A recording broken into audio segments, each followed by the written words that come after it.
بسم الله الرحمن الرحیم. څنګه کولی شو چې په ایکسل پروګرام کې میلادي تاریخ په هجري شمسي او هجري شمسي تاریخ په میلادي باندې بدل کړو؟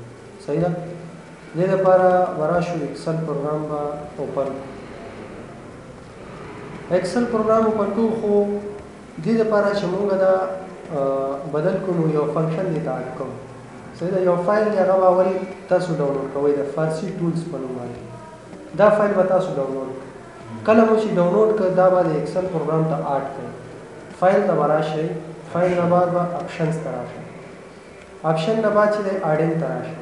اډینز دې باندې به یو کلیک وکړئ او د اډین له لارې به موږ هغه فایل دلته اډ کوو. صحیح شو. دلته راځو، ګو باندې کلیک کړئ. ګو نه بعد چې دی براوز ته راشئ. براوز نه بعد چې تاسو سره دا فایل کوم ځای کې وي هغه به پیدا کړئ. موږ سره ډیسکټاپ باندې دی کنه فارسي ټولز، دا به اوکې او دا یس.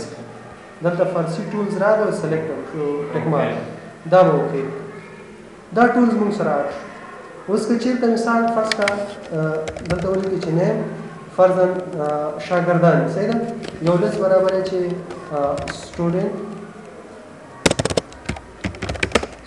نیم، بیا فرضاً لیکي چې کورس، بیا لیکي فرضاً فی، بیا لیکي چې ډیټ. صحیح شو. ډیټ مثال یو عیسوي تاریخ او بل چې دی هجري شمسي. نو دې ځنه که غواړئ دواړه تاریخونه راوړئ، نو دې لپاره فرض کړه مثال تا ولیکل چې علي فرضاً دا چې ډیټ وایي، فی سی ورکړه فرضاً 2000 او کنټرول سیمیکالن سره دا عیسوي تاریخ موږ سره اډ شو. صحیح شو. ګریګورین شو. اوس غواړو چې هجري شمسي تاریخ راوړو دلته. صحیح ده. هجري تاریخ به څنګه راوړو؟ غواړو چې دا بدل کړو، نو مساوي علامه به کلیک کړئ او دې ځنه به ولیکئ M2S راغی. دا فنکشن تاسو ټیګ ووهئ دې سره او دې ځنه دا تاریخ انتخاب کړئ، انټر کړئ. نو اټومیټک موږ سره دا چینج شو.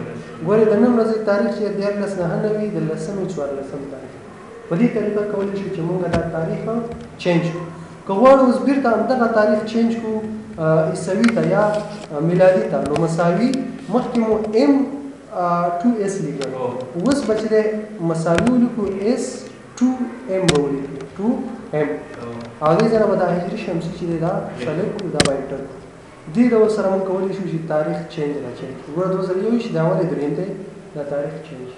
نو په دې طریقه کولی شو چې عیسوي تاریخ هجري شمسي ته او هجري شمسي تاریخ عیسوي ته یا میلادي ته چینج کړو.